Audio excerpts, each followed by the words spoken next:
नमस्कार साथियों, क्या आपको पता है कि कई ज्योतिष आपके कुंडली के दशम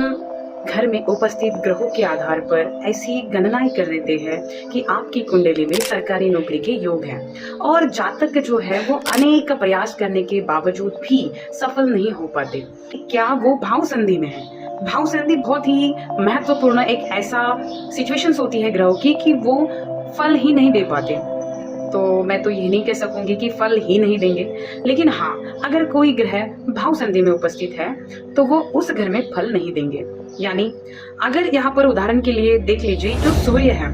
वो सूर्य आपके मान के चलिए, सूर्य जो है आपकी कुंडली में दशम में उपस्थित है, मंगल है, बृहस्पति, कोई भी ग्रह है, तो वो जो डिग्री होती है, हर ग्रह की एक डिग्री होती है। अगर सूर्य की डिग्री 29 से 30 डिग्री पर हो, सूर्य जो है वो 29 से 30 डिग्री पर हो,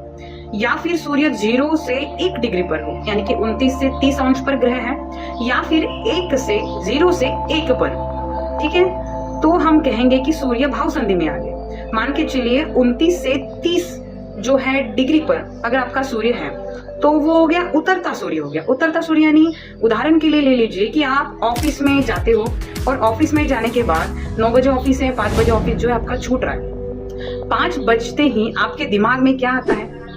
कि आपको घर जाना है, आपको घर के लिए काम करने हैं। वैसे ही यहाँ का जो सूर्य होता है, अगर आपका 29 या 30 डिग्री का है तो समझ लीजिए कि वो नेक्स्ट हाउस यानी कि आपके एकादश भाव का फल देगा।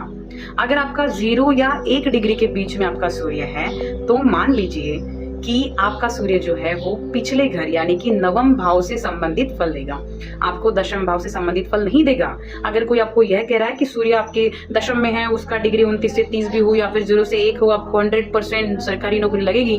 तो मैं ये लिख के देती हूँ, अगर ग्रह भाव संधि में है तो उसके रिगार्डिंग फल वो नहीं देगा। ठीक है, तो दोस्तों आपकी कुंडली में कहीं ऐसा योग है तो आप उसको देख लीजिए। आप अगर ऐसी स्थिति में है कि कौन सा कार्य क्षेत्र हमारी जिंदगी के लिए हमें लेना है,